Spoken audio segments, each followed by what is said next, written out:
இந்த பதிவு உங்களுடைய உழைக்கிற தன்மையை மாற்ற போகுது. நீங்க சம்பாதிக்கிற ஒரு பைசாவும் 10 மடங்கு லாபத்தை கொடுக்கிற மாதிரி மாறவும் போகுது.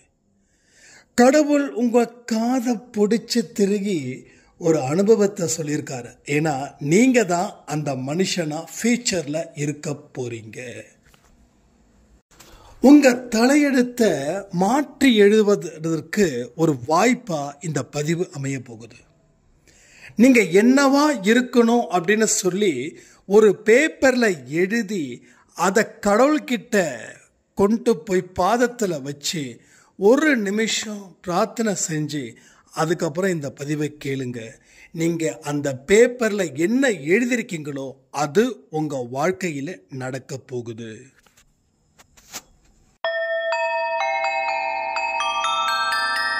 ஓம் சாயிரா சாயிரா, ஓம் சாயிரா சாயிரா, ஓம் சாயிரா சாயிரா, அன்பே சாயிரா, பேரன்பே சாயிரா, அகிலம் தளிக்க ஆத்மா விழிக்க அனுதினம் சாயிரா, எங்கள் அன்பே சாயிரா.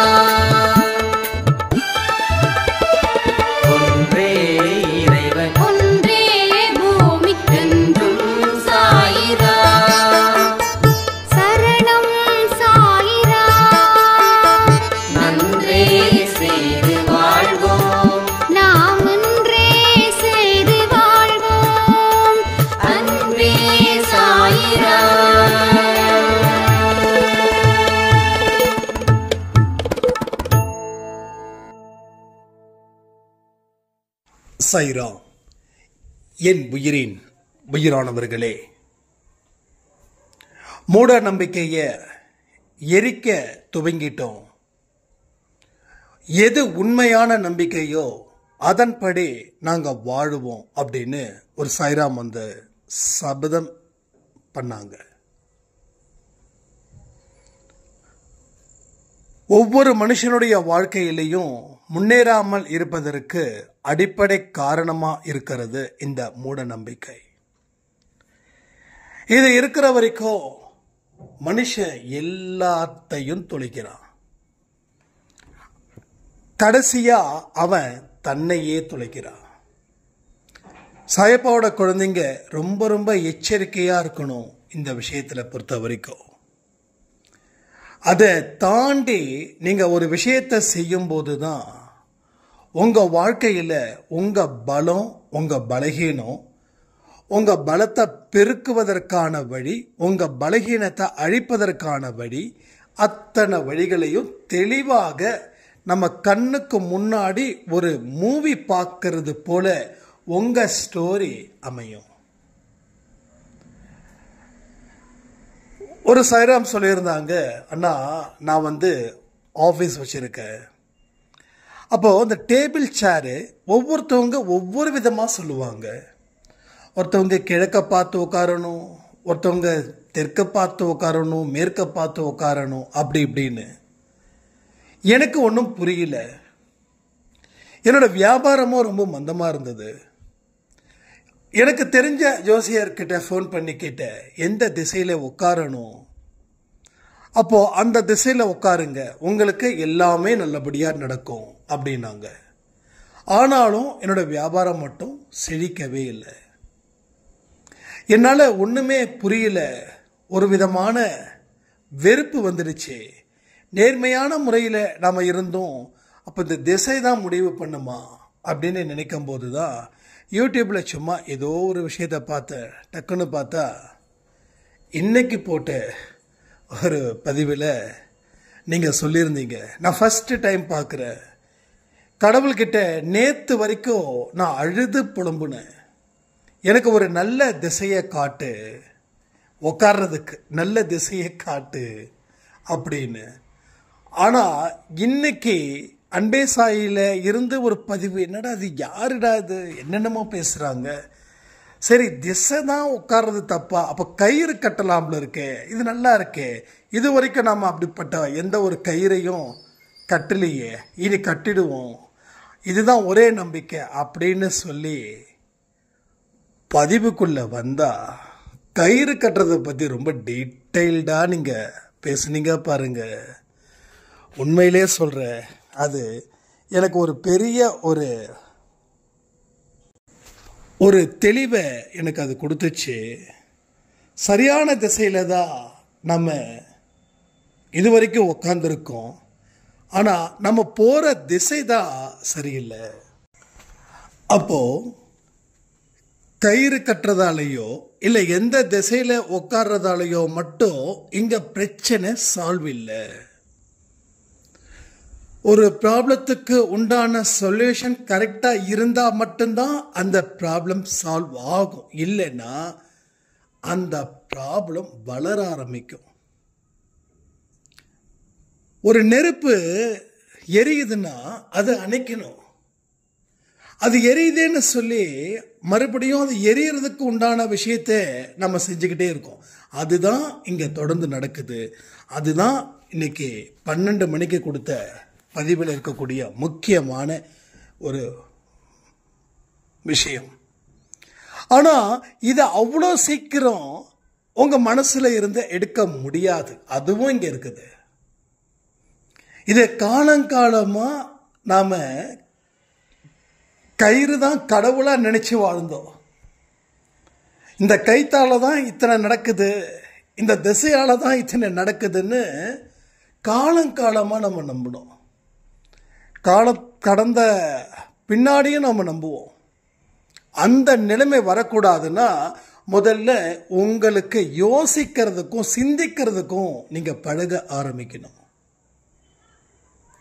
உங்கள் ஹேபிட்ஸ் எப்படி இருக்கணும், உங்கள் திங்கிங் எப்படி இருக்கணும் அப்படின்னா இதில் இருந்து வெளியில் வர முயற்சி செய்தால் மட்டும்தான். அங்கே இருந்துக்கிட்டு அழிக்க முடியாது. அங்கே தாண்டி இந்த பக்கம் வந்தால் மட்டும்தான் அதை அழிக்கவே முடியும். எல்லாத்துக்குமே காரணம் இருக்குது. அதாவது சின்ன வயசில் எனக்கு உடம்பு சரியில்லாதப்போ சும்மா ஃபீவர் 2 நாள் ஃபீவர் சரியாகலை, 3 நாள் ஃபீவர் சரியாகலைன்னா மந்திரிப்பாங்க. அப்போ எதை வச்சு மந்திரிப்பாங்க அப்படின்னா வேப்பிலை மருத்துவ குணம் கொண்டது. அந்த வேப்பிலையோட கொழுந்து மாதிரி இருக்குள்ள அது தினமும் சாப்பிட்டா பாம்பு கொத்துனா கூட விஷம் ஏறாதுன்னு சொல்லுவாங்க. அவ்வளோ அது கசப்பு. அது நம்ம உடம்புல படும்போது, அந்த இலை நம்ம உடம்புல படும்போது அது உடம்புக்கு ஒரு குளிர்ச்சியையும் உடம்புக்கு ஒரு ஹெல்த் கான்சியஸையும் அது கொடுக்குது. இது எல்லாமே மூட நம்பிக்கை அப்படின்னு சொல்லிட முடியாது. ஆனால் அது மூட நம்பிக்கையாக மாற்றப்பட்டது. ஒரு விஷயத்தை நம்ம செய்கிறோம்னா அதில் இருக்கக்கூடிய விஷயத்தை அறிவின் மூலமாக கண்டுபிடி. கடவுள் ஏன் விரதம் இருக்க சொன்னாங்கன்னா, வாரத்தில் 1 நாள் விரதம் இருக்கிறது உடம்புல இருக்கக்கூடிய ஒட்டுமொத்த ஃபங்க்ஷனுக்கு ஒரு ஓய்வு கொடு. இப்போ பாருங்க, காலையில் ஒரு டீ குடிப்போம், அடுத்த 1 ஹவரில் சாப்பிடுவோம், அடுத்த 1 ஹவர் கழிச்சு டீ குடிப்போம், அடுத்த 1 ஹவர் கழிச்சு ஸ்நாக்ஸ் சாப்பிடுவோம், அடுத்த 1 ஹவர் கழிச்சு லஞ்சு சாப்பிடுவோம், அடுத்த 4 மணிக்கு ஒரு ஸ்நாக்ஸ் சாப்பிடுவோம், அடுத்தது கூடவே சேர்ந்து டீ, அடுத்தது நைட்டு டின்னர். ஸோ எங்கே வந்தது இந்த ஸ்நாக்ஸு, எங்கே வந்தது இந்த டீ, எங்கே வந்தது இந்த காஃபி, எங்கே வந்தது இந்த பால்? இப்போ என்னாலே இதை விட முடியல. இன்னைக்கு டீயே குடிக்கக்கூடாதுன்னு நினச்சேன், காலையிலேருந்து டீ குடிக்கவே இல்லை. பட் 12-1 மணிக்கு டீ கேட்குது ஆட்டோமேட்டிக்காக. அப்போது அந்த டீயை பற்றியே திங்கிங் இருக்கும். நம்ம டீ குடிக்கல இன்னைக்கு, அதனால தான் ரொம்ப டயர்டாக இருக்குதுன்னு. என்ன நடந்தாலும் பார்த்துக்கலாம், எவ்வளோ டயர்டாக இருந்தாலும் பரவாயில்லன்னு சொல்லி அதை தாண்டி வரும்போது ஒரு சக்ஸஸ் கிடைக்கும். அப்பாடா நம்ம தாண்டி வந்துட்டோம் அப்படின்னு. ஒரு விஷயத்தை தீர்மானம் பண்ணிட்டோம் அப்படின்னா மறுபடியும் ஜகா வாங்கக்கூடாது. அப்படி வாங்கிக்கிட்டே இருந்தோம் அப்படின்னா நம்ம பயணம் தடைப்பட்டுக்கிட்டே இருக்கும். ஒரு இடத்துலையும் அந்த ஸ்ட்ரகிள்ஸ் இருந்துக்கிட்டே இருக்கும். உங்களோட ஒட்டுமொத்த ஸ்ட்ரகிள்ஸும் சக்ஸஸ் இல்லாமல் ஃபெயிலியரை நோக்கி போய்கிட்டே இருக்கும். இதுதான் பிரச்சனை. ஸோ மீள்வதற்கு உண்டான வழிகளை மட்டும் பார்க்கணுமே தவிர அதை அதிகரிப்பதற்கு உண்டான வழிகளை பார்த்துக்கிட்டே இருந்தோம் அப்படின்னா லைஃப்பில் மீளவே முடியாது. அப்போ விரதம் எதுக்கு வச்சாங்க? உடம்புக்கு தேவை ரெஸ்ட்டு. அதுக்கு திங்கட்கிழமை தான் ஜாஸ்தி ப்ரிஃபர் பண்ணாங்க. ஏன்னா ஞாயிற்றுக்கிழமை அன்னைக்கு மாமிசம் சாப்பிட்டு வளர்ந்தவங்க நாம். அப்போ அந்த மாமிசம் ஜீர்ணிக்கிறதுக்கு கிட்டத்தட்ட ஏகப்பட்ட மணி நேரம் ஆகும். 24 மணி நேரமாவது ஆகும் அப்படின்னு சொல்கிறாங்க. ஏன்னா சாதாரண ஃபுட்டு மாதிரி இல்லை, அது ரத்தத்தில் கலக்கிறதுக்கு டேக் சம் டைம் எடுத்துக்கும். ஆனால் இப்போ என்ன ஒரு கூத்து நடக்குதுன்னா, சண்டே அன்னைக்கு சிக்கன் குழம்பு வச்சிட்டோம் அப்படின்னா அது டியூஸ்டே காலையில் வரைக்கும் போகுது. சூடு பண்ணி சாப்பிட்றோம். இதெல்லாம் என்ன பிரச்சனை ஆகுதுன்னா, மனதுக்கு பிரச்சனை வருது. உடலுக்கு பிரச்சனையை தாண்டி மனதுக்கு பிரச்சனை வருது. மனசில் சிந்திக்கக்கூடிய தன்மை குறையுது. வெஜிடேரியன் ஃபுல்லாக எடுத்து பாருங்கள், சிந்திக்கக்கூடிய தன்மை ஜாஸ்தி.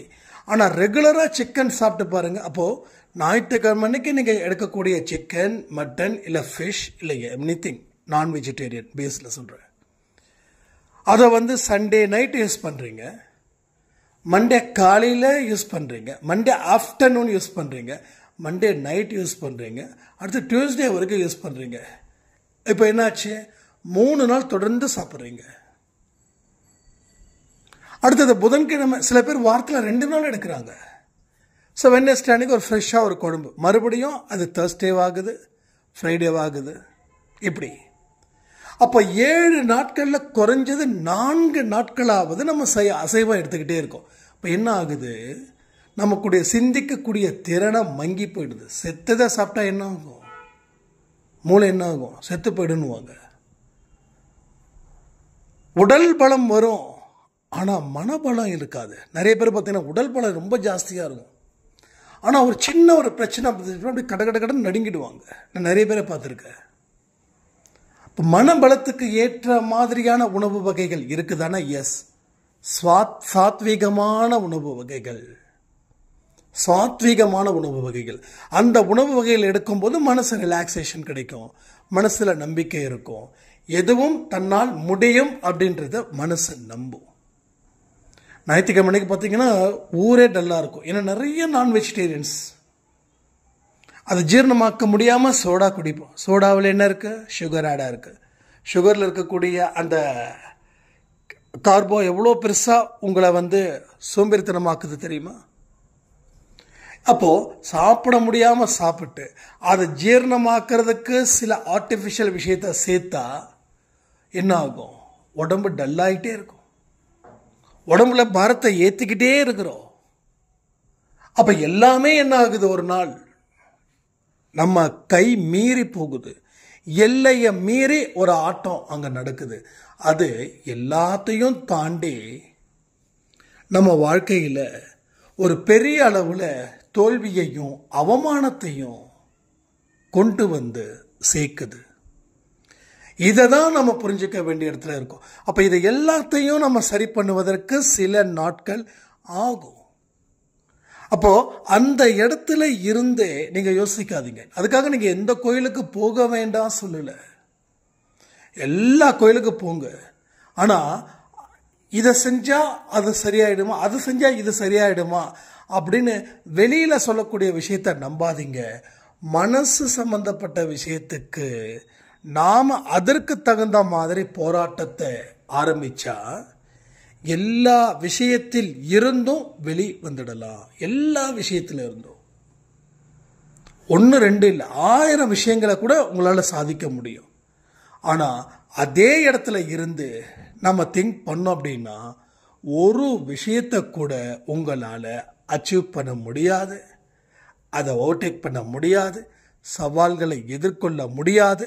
அப்போ திரும்ப திரும்ப உங்கள் வாழ்க்கையில் பிரச்சனைகள் வந்துக்கிட்டே தான் இருக்கும். இப்போ இந்த சாய்ராம் சொன்ன மாதிரி தான், எந்த திசையில் உட்காரணும், எப்படி உட்காரணும், வரவங்க போகிறவங்க கிட்டலாம் கேட்டால் என்ன ஆகும்? ஒவ்வொருத்தவங்க ஒவ்வொரு திசையை சொல்லுவாங்க. இப்படி பார்த்து உட்காரு குபேர மூலை, அப்படி பார்த்து உட்காரு இந்த மூலை, அப்படி பார்த்து உட்காரு இந்த மூலை.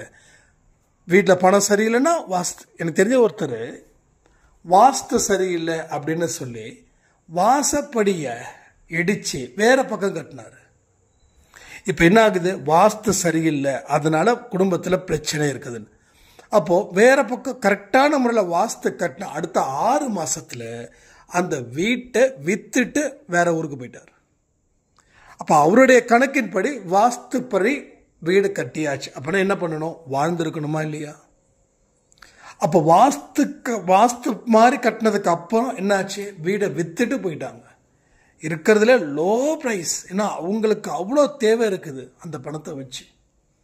என்கிட்ட நேருக்கு நேராக சொல்கிறாரு. இது நடந்தது ஒரு 7-8 வருஷத்துக்கு முன்னாடி இருக்கும். அப்போ நான் கேட்டேன், வாஸ்து முறைப்படி என்ன தலையெழுத்து தான்ப்பா, வாஸ்துனா மட்டும். அப்போ என்ன ஆகுது, அனுபவப்பட்டதுக்கு அப்புறம் தான் உங்களுக்கு தெரியுது. அப்போ தலையெழுத்துன்றது அதுவுமே அதான் நான் சொன்னேன், தலையெழுத்துன்றது இல்லைங்க. இல்லைப்பா இருக்குதுப்பா. அப்போ எதை நம்புகிறோமோ அதுதான் நம்ம வாழ்க்கையை மாற்றுது. இப்போ தலையெழுத்துன்னு ஒன்று, அந்த தலையெழுத்து நம்ம தான் கடவுள் எழுதும்போது நம்ம நேருக்கு நேராக பார்த்த மாதிரியே எனக்கு தலையெழுத்து இப்படி இருக்குது அப்படி இருக்குதுன்னு சொல்கிறோம். ஆனால் உன் தலையெழுத்தை ஒன்னாலேயே எழுத முடியும் அப்படின்னு கடவுள் சொல்கிறாரு. அதை நம்ம மறுக்கிறோம். இப்போ கூட சந்தோஷோட தலையெழுத்து எப்படி இருக்குதுன்னா, சந்தோஷோட தலையெழுத்து இப்படி தான் இருக்குது. அவன் என்ன செய்யணும்னு நினைக்கிறானோ அது அவனால் முடியும், கொஞ்சம் தாமதமாகும், அவ்வளோதான், வேற ஒன்றும் இல்லை அப்படின்னு. அப்போ முடியாதுன்னு சொல்லலை. ஏன்னா என்னோட லைஃப்பில் நிறைய பேர் முடியாதுன்னே சொன்னாங்க. ரொம்ப கஷ்டம், இந்த ஜாதகம் ரொம்ப கஷ்டமாக இருக்குது. அந்த ஜாதகத்தையே நான் கிழிச்சு எறிஞ்சேன். இந்த ஜாதகக்காரரோட நிலைமை ரொம்ப மோசமாக இருக்கும். நான் சொன்னேன் தெரியுங்களா, 2020 நான்லாம் இருப்பேனா அப்படின்னு. அவங்க சொன்னாங்க 2020 ஒரு பெரிய கண்டம் இருக்கும், அந்த கண்டத்தில் இருந்து தப்பிக்கிறது ரொம்ப கஷ்டம். 2020 தான் என் லைஃபே மாறிச்சு, நல்ல பயணத்தை கொடுத்துச்சு. அப்போ என்ன ஆகுது, எல்லாரும் ஏதோ ஒரு அறிவின்படி சொல்கிறாங்கன்னு வச்சுக்கலாம். அறிவின்படி சொல்கிறாங்க, ஓகே இந்த ராசிக்கு இப்படி, ஓகே இது இட்ஸ் நேச்சுரல். ஏன்னா மனுஷங்களும் நம்புகிறாங்க. 2020 என் வாழ்க்கை இருக்காது அப்படின்னு நினைக்கிறவன் நம்புகிறான், வாழ்க்கை இல்லை. அதை தாண்டி கடவுள் ஒருத்தர் இருக்கிறார் இல்லை, அவர் தானே நீதிபதி. வக்கீல் சொல்கிறதாலேயோ இல்லை போலீஸ் சொல்கிறதாலேயோ இல்லை சாட்சி சொல்கிறதாலேயோ மட்டும் குற்றவாளியை ஆயிட முடியாது. நீதிபதி சொல்லணும், அவர் சொன்னாதான் சட்டம் ஏற்றுக்கும், இல்லைன்னா ஏற்றுக்காது. அப்போது கிரகம் சொன்னது வக்கீல் சொன்ன மாதிரி, ஜாதகம் சொல்கிறது போலீஸ் சொன்ன மாதிரி, இன்னும் இந்த மூட நம்பிக்கையை பேஸ் பண்ணி வாழ முடியும்னு சொன்னது சாட்சிகள் சொன்ன மாதிரி. ஆனால் கடவுள் என்ன சொல்கிறாரு, கடவுள் சொல்படி தான் உனக்கு இங்கே நடக்குது. அப்போ கடவுள் என்ன சொல்கிறாருன்னா, உன் வாழ்க்கை உன் கையில் சொல்கிறாரு. உன் வாழ்க்கை உன்னோட கையில் மட்டும்தான் இருக்குது. பிறர் கையில் இருக்குதுன்னு நினச்சி நீ நீ வாழ்ந்த அப்படின்னா பிறருக்கு என்ன நிலைமை வந்ததோ அதே நிலைமை உனக்கும் வரும். இங்கே கூட நிறைய பேர் சொல்லுவாங்க அதிர்ஷ்டம் அப்படி இப்படின்னு. நம்ம ரஜினி இருக்கார் இல்லை, அவர் எனக்கு ரொம்ப பிடிக்குன்னு உங்களுக்கு தெரியும். ஆனால் அவர் அடிக்கடி சொல்லக்கூடிய ஒரு வார்த்தை, அது நான் எதிராக நிற்கிறேன், உழைப்பு இருந்தால் மட்டும் பத்தாது, அதிர்ஷ்டம் வேணும். அதில் எனக்கு சத்தியமாக பிடிக்காத ஒரு வார்த்தை. அது என்ன அதிர்ஷ்டம் வேணும்? அவர் இப்போ வரைக்கும் அதிர்ஷ்டத்தின் மூலமாக வந்ததா அவர் நினைக்கிறாரு. ஆனால் அவருக்கே நான் சொல்லுவேன், நீ அதிர்ஷ்டத்தின் மூலமாக வரல தலைவரே, உழைப்பின் மூலமாக வந்திருக்க. இந்த 72 வயசுலையும் நீ டான்ஸ் ஆடுற அப்படின்னா அது உனக்கு கொடுத்த உழைப்பு, அதிர்ஷ்டம் கிடையாது. அவருடைய மனசில் இருக்கக்கூடிய கண்ட்ரோல், அவரால் முடியும்னு நம்பினார், அதனால் அந்த இடத்துக்கு வந்தார். அப்போ அதிர்ஷ்டம் அப்போ அவருக்கு மட்டும்தான் அந்த அதிர்ஷ்டம் இருக்குதா? வேறு யாருக்குமே. எத்தனையோ பேர் இந்த சூப்பர் ஸ்டார் பட்டத்துக்காக வந்தாங்க. இன்னைக்கு எத்தனையோ இண்டஸ்ட்ரீஸ்லாம் பேச முடியும், ஆனால் எல்லாருக்கும் தெரிஞ்சவங்களை பேசினா உங்களுக்கு அது ஈஸியாக புரியும். எத்தனையோ பேர் சூப்பர் ஸ்டாருக்கு ட்ரை பண்ணாங்க. விஜய் ட்ரை பண்ணாங்க, அஜித் ட்ரை பண்ணாங்க, இப்போ வரக்கூடிய சிவகார்த்திகேயன் அவர் ட்ரை பண்ணுறாரு. ஓகே, அப்போ இவங்களுக்குலாம் அதிர்ஷ்டமே அடிக்கலையா? அப்போ அவருக்கு மட்டும்தான் அதிர்ஷ்டம் அடிச்சிருக்கா? இல்லை, உழைப்பு, டெடிக்கேஷன், ஹார்ட் ஒர்க் பண்ணுறது, அதை விரும்புறது, 24 மணி நேரமும் அந்த சிந்தனையில் இருக்கிறது, இது எல்லாம் தான் அவரை இந்த இடத்துல உட்கார வச்சிருக்குது. அப்போ அதிர்ஷ்டம் இல்லை, உழைப்பு. சரிங்க, எல்லாரும் தாங்க உழைக்கிறோம், என்ன பெருசாக உழைப்பு, நானும் தான் உழைக்கிறேன், அப்போ வந்துட முடியுமா? இதுவும் ஒரு கேள்வி. ஆனால் இந்த இடத்துல தான் நிறைய பேர் இந்த விஷயத்தை புரிஞ்சுக்க மாட்டேன்றீங்க. நீங்கள் உழைக்கிறீங்கன்னா எஸ் உழைக்கிறீங்க, விருப்பப்பட்ட உழைக்கிறீங்க, நேரத்தை அளவில்லாமல் கொடுக்குறீங்களா? பலனை எதிர்பார்க்காம உழைக்கிறீங்களா? அடுத்த வேலை இதை விட பெஸ்ட்டாக ஒரு இன்கம் இருக்கே, அதுக்கு போயிடலாம் அப்படின்னு உங்கள் மைண்டுக்குள்ள எந்த இடத்துலையும் அந்த மாதிரி எண்ணம் வரலையா? யோசிச்சு பாருங்க, கொஞ்சம் பொறுமையாக யோசிச்சு பாருங்க. அப்போ இதுக்கெல்லாம் என்ன பதிலோ? அதனால தான் உழைப்பின் மூலமாக வெற்றி பெற முடியல.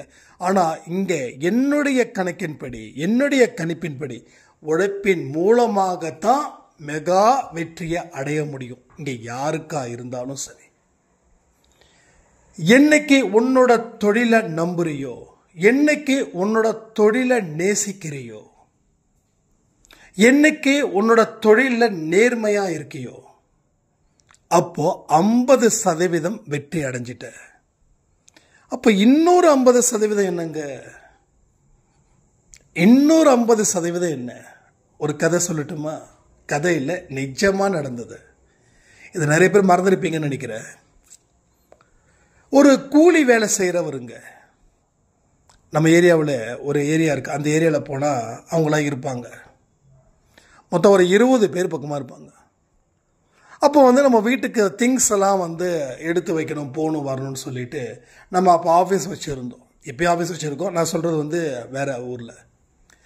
அப்போ அவர்கிட்ட இது மாதிரி அண்ணா இது மாதிரி திங்ஸ்லாம் எடுக்கணும், எவ்வளோ ஆகுதுன்னா என்ன சொன்னார், ஒரு ஆளுக்கு 1000 ரூபாய் வருப்பா, மொத்தம் 2 பேர், இப்போ மொத்தம் 2000 ரூபாய் கொடுத்துருங்க, எல்லாம் நீட்டாக ரெடி பண்ணி செஞ்சுருவோம், போயிடுவோம், வந்துடுவோம் அப்படின்னு.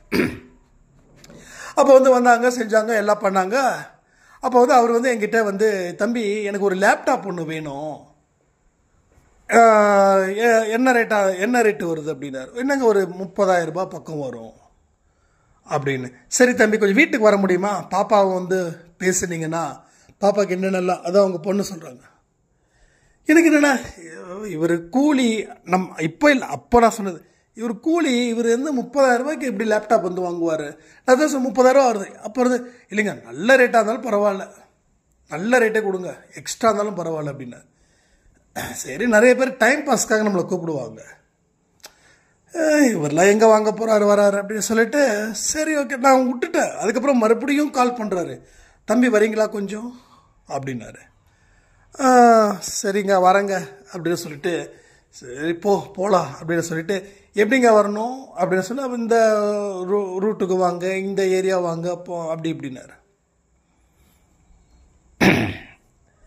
அப்போது நம்ம என்ன நினைப்போம், ஒரு மூட்டை தூக்குறவங்க வீடு எப்படி இருக்கும் அப்படின்னு நமக்குள்ள ஒரு கணக்கு வரும்ல. ஏன்னா நிறைய பேர் மூட்டை தூக்குறவங்க நம்ம பார்த்துருக்கோம்ல, ஒரு ஒரு ஒரு ஓட்டு வீடாக இருக்கும், இல்லை ஒரு சின்ன வீடாக இருக்கும் அப்படின்னு நினைப்போம். ஆனால் அவருக்கு சொன்ன இடம் பார்த்தீங்கன்னா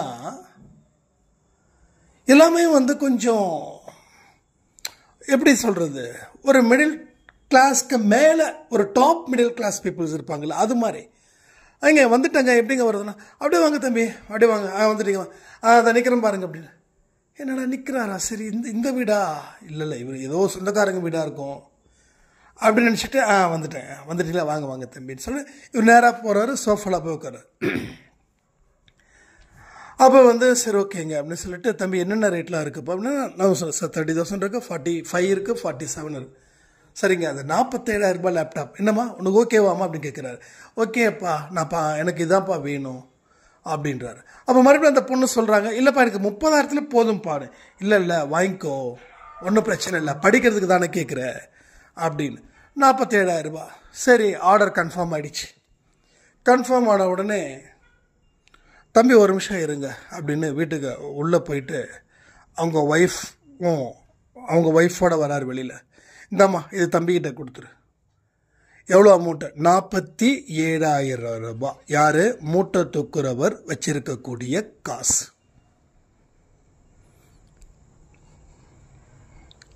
நான் ஓப்பனாகவே கேட்டேன், அண்ணா ஒரு விஷயம், கடவுள் என்ன இப்போ என் கன்னத்தில் அரைஞ்சிருக்காரு.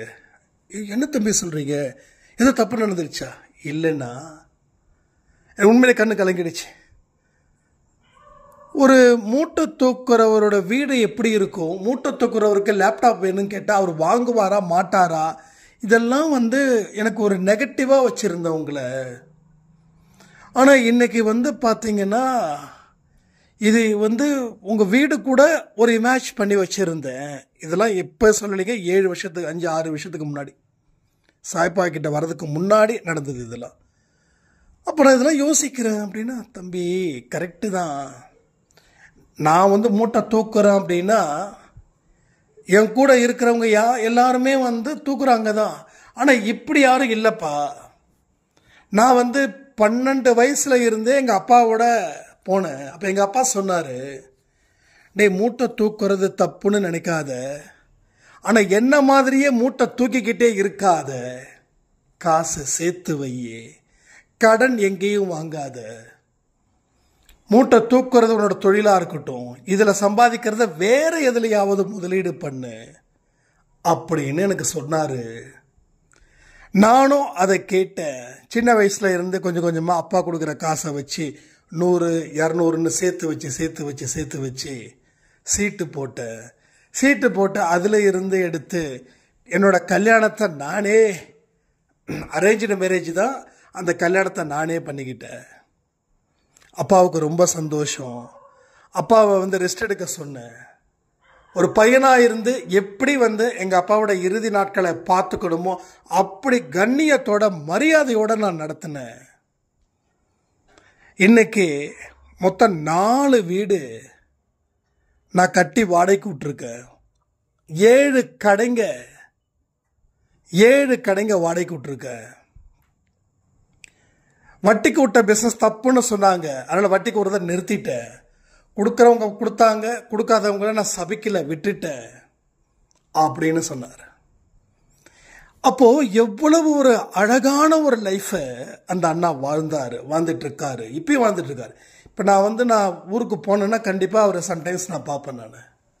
நான் நல்லா இருக்கேன்ப்பா, எப்படிப்பா ஞாபகம் வச்சுருக்காரு, என்னென்ன ஒரு பெரிய லெசனே எடுத்து கொடுத்தீங்களே அப்படின்னு. அப்போது நான் உழைக்கிறேன். சரி உழைக்கிறீங்க, ஸ்மார்ட்டாக உழைக்கணும்ல. இன்றைக்கி 1000 ரூபாய் சம்பாதிச்சிட்டோமா, போதும்பா, இந்தா குடும்பத்துக்கு 500, இந்த 500 எனக்கு அப்படின்னு சீட்டு விளையாடவோ தண்ணி அடிக்கவோ இல்லை கண்டதுக்கு செலவு பண்ணவோலாம் இல்லாமல் அதை சேர்த்து வச்சு அதில் ஒரு முதலீடை கொடுத்து இப்படி பண்ணி எவ்வளோ பெரிய ஒரு அழகான ஒரு வாழ்க்கையை அவங்க வாழ்ந்துக்கிட்டு இருக்காங்க. நான் திருப்பி கேட்குறேன், ஆனால் உங்களுக்கு தான் இன்கம்லாம் வருதுல்லப்பா. இல்லைப்பா, இது அப்பா கற்றுக் கொடுத்த தொழில். அப்பா இறந்துட்டாரு, அப்பா கற்றுக் கொடுத்த தொழில். இந்த தொழிலை செய்யும்போது என்னோட அப்பா என் கூட இருக்கிற மாதிரி ஒரு நினைப்பு சொல்லும்போது கண்ணு கலங்குது. அப்போ தொழிலை நேசிக்கிறவன் அதை எவ்வளவு புனிதமாக நேசிச்சிருக்கான் யோசிச்சு பாருங்க. நான் அவரை சொல்லலை, ஜென்ரலாக சொல்கிறேன். ஒரு தொழிலை நேசிக்கிறவன் அந்த தொழிலை எவ்வளவு புனிதமாக நேசிச்சிருக்கான், எவ்வளவு மரியாதை கொடுத்துருக்கான், எவ்வளவு பொறுமை காத்திருக்கான். வரக்கூடிய சம்பளத்தை, வரக்கூடிய லாபத்தை ஒரு சேமிப்பு கணக்கில் போடுறான். அந்த சேமிப்பை 2 மடங்கா பெருக்கிறான். இது மாதிரி நம்மளால செய்ய முடிஞ்சுதா? கொஞ்சம் கமெண்ட் பண்ணுங்களா ப்ளீஸ். நம்ம செய்ய முடிஞ்சுதா? நம்ம செய்ய முடியாததுக்கு காரணம் என்ன தெரியுமா? அளவுக்கு மீறி வாங்கின கடன். இந்த கடனை கட்டுறதுல பொழப்பு போகுது. அப்ப எங்க சேர்த்து வைக்க முடியும்? எப்படி சேர்த்து வைக்க முடியும்? அப்போ அவருக்கு அதிர்ஷ்டம் அடிச்சுதா? அந்த மனுஷ வாயில இருந்து எனக்கு அதிர்ஷ்டம் இருக்குதுன்னு சொல்லலை, நான் உழைக்கிறேன்னு சொல்லலை, எதுவுமே சொல்லலை. சில பேர் உழைக்கிறேன், நான் கஷ்டப்படுறேன், எனக்கு யாரும் இல்லை, என் அப்பா என்னை கைவிட்டாரு, என் அக்கா என்னை கைவிட்டாங்க, என் அண்ணன் கைவிட்டாங்கன்னு சொல்லி சுய பரிதாபத்தை தேடக்கூடிய மனுஷங்க மத்தியில் அந்த மனுஷன் இப்போ வரைக்கும் எனக்கு தெய்வமாக தெரிகிறார். அவரும் என் வாழ்க்கையில் இன்ஃப்ளூயன்ஸாக தான் இருக்கார் இப்போ வரைக்கும். இப்போல்லாம் யோசிச்சு பாருங்க, எப்பேற்பட்ட இடத்துல கடவுள் ஒரு கனெக்டிவிட்டியை கொடுக்குறாரு, என்னென்ன விஷயத்தை ஒரு மெசேஜஸாக சொல்ல வராரு. இப்போ நீங்கள் உழைக்கக்கூடிய உழைக்கிறீங்க, நான் தப்பு சொல்லலை. ஆனால் இந்த உழைப்பு ஏன் உங்களுக்கு சந்தோஷத்தை கொடுக்கலன்னா வேண்டா வெறுப்பா உழைக்கிறீங்க. அது மேலே பக்தி இல்லை, அது மேலே நேசம் இல்லை.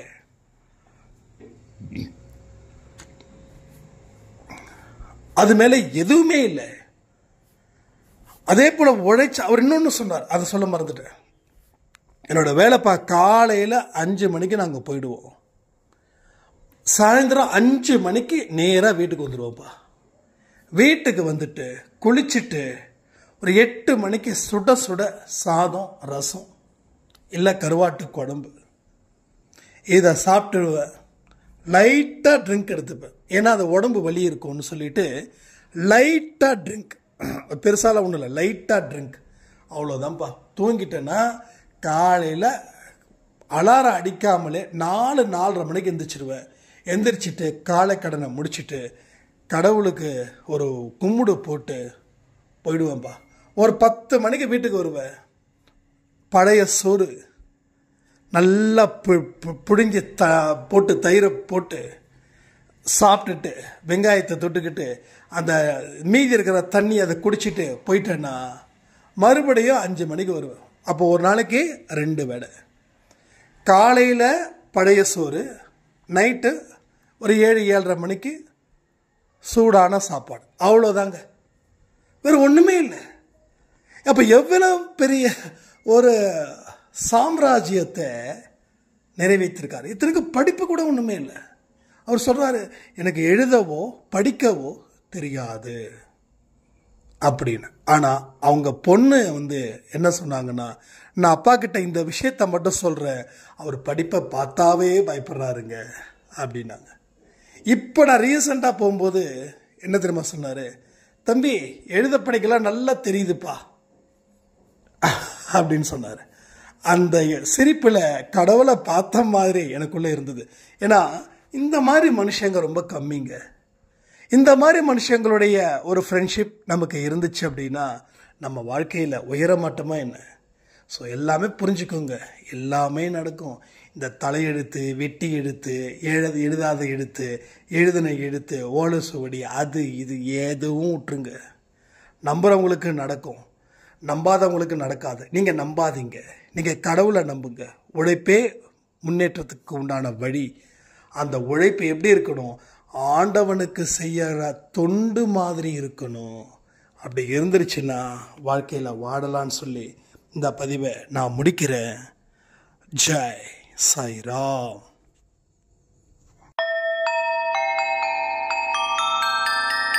ஓம் சாயிராம்.